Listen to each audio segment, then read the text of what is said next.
Hey guys, it's Kim here with Fairly Fiber Fun. Thanks for joining me on the third installment of this Spinning the Rainbow series. Today we are spinning up orange rolags that we made on the drum carder in our Carding the Rainbow Gradient Rainbow series, where I used a braid of Eider down that's dyed in the Gradient Rainbow colorway, divided that up by color, blended with some other fibers into color-specific rolags. And that series went out the month of August. So if you haven't watched that, I will try to link to the playlist. I have the Carding the Gradient Rainbow playlist, all of the spinning and carding videos playlist, and just the spinning playlist, I believe. That may change as I rearrange stuff and edit. Anyways, while I'm getting this rolag ready to spin, I would like to welcome you to my channel if you are new, and if you are returning, welcome back. If you haven't already, please do hit that subscribe button, and don't forget to hit the notification bell so you don't miss new videos as they come out. And if you enjoyed today's video, give it a thumbs up for me, please. Also, please leave your comments, suggestions, and questions in the comment section below. And don't forget to share this video to your friends so that they can see it too. As per usual, I am spinning on the woolly winder, which I just oiled since I had a different flyer on here from plying last time. I thought I would give the woolly winder a little oil before using it today so that it will work smoothly. I hope everyone is doing well.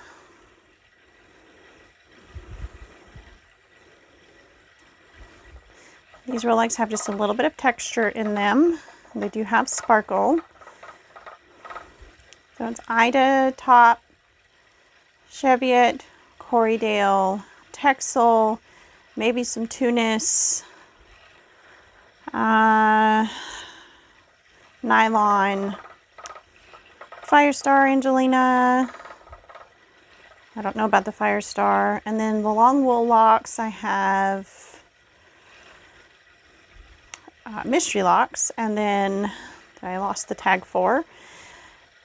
Gotland is the dark. This right here is Gotland, the dark, almost black looking, and then I have some in Teeswater that's white as well. Come on.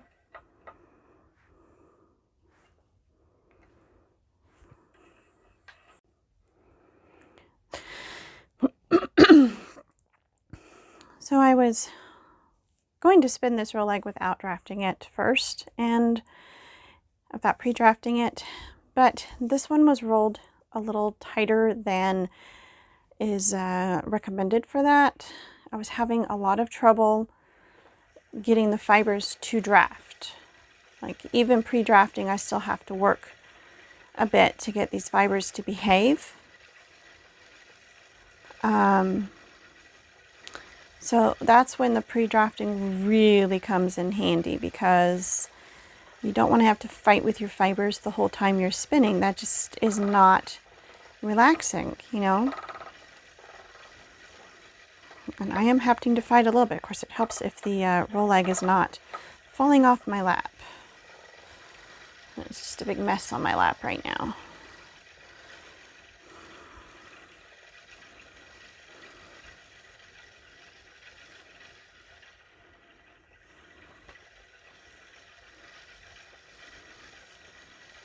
Anyway, sometimes you will get fibers that don't want to draft very well, and you have to fight with them a bit.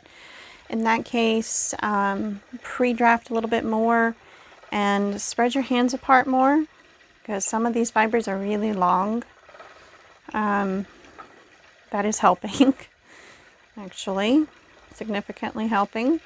So when you have 10-inch or 8-inch or 12-inch locks in here, sometimes they don't want to draft, and you have to spread your hands apart quite significantly, and then you'll get little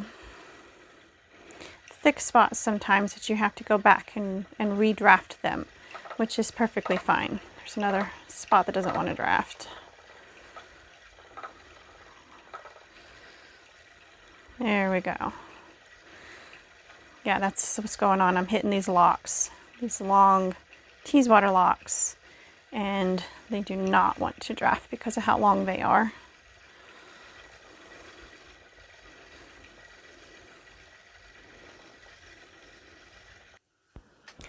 So about halfway through the spin, I decided to give long draw a try. These are technically art rolags, which means they are more textured than smooth rolags. And originally I was thinking these would never work for long draw, but then as I was spinning, it just started happening and I was like, maybe you can. So I spun the second half of the singles completely, or mostly long draw. I did revert back to my usual short backward draw periodically, but the long draw worked surprisingly well. Yes, there was more texture. Yes, I had to stop and double draft periodically, or like redraft certain parts that were too thicker than I wanted. And I still struggled with drafting these rolags because of the different types of fibers and the different lengths. And out of all of the colors I've done so far, this is the third color. These were much more difficult to spin than the green ones and the yellow ones. And I'm not entirely sure why, but they just were. So I did enjoy spinning. Here's a little bit of footwork here on the treadles. I thought I would give you a little ASMR here. Anyways, the long draw worked, like I said, surprisingly well, and it is possible to long draw spin art rolags. It is possible to do any type of spinning you want with any type of rolags or other fibers. Just experiment and have fun. I did decide to share some of the winding of the plying ball in real time, so you can see the speed that I'm actually going, and then jumping to a slightly different angle for more of it. And you can actually see some of the sparkle as the light hits this yarn as it's going round and round and round. This is one of the fun parts of spinning when you are going to ply from a center pole ball. And a pretty ball that is too. But my favorite part of this stage is watching the bobbin empty. Like, this right here is my absolute favorite part of winding a center pole plying ball, which could also be used as a storage bobbin. So you don't have to ply from these from the center and the outside. You can stick something through the middle and still ply from the outside. So if you don't have enough bobbins, this is a great way to do it. Now I have decided, since these were highly energized singles and I didn't want to deal with a whole bunch of knots and tangled messes, I decided to slip the ball onto a warping peg that came with my rigid heddle loom. Somehow I managed to get 2 of these. I think I ordered one and then one came with my loom. I probably ordered one when I was doing backstrap weaving, and then one came with the loom. So it works out really well. I have 2 of them, it doesn't matter. The post that goes upright is just the right size to fit in the center of the ball that my cake winder makes. And the base of it is just big enough to hold the ball without being completely in the way. And that base is actually what clamps to a table for warping. So this worked surprisingly well. I played around with holding the whole thing at different angles, and I did most of the plying the way you see now. Yes, I had to stop and think for a second. It looks like I'm plying, yeah, with my left hand. That's what I usually do. Oh my gosh, me and my brain. Anyway, my back has recently had a pulled muscle while I was trying to do farm chores. I lifted a bucket up above my head and my shoulder popped out of socket and back in. and that pulled a couple of muscles in my back. So after a while, I had to switch hands and quit using my left arm to put the yarn onto the wheel because that was causing a lot of pain in the center and upper back. So I didn't film any of that part. I was tired and I wanted to get this done so I could edit and get it out to you guys for y'all's enjoyment.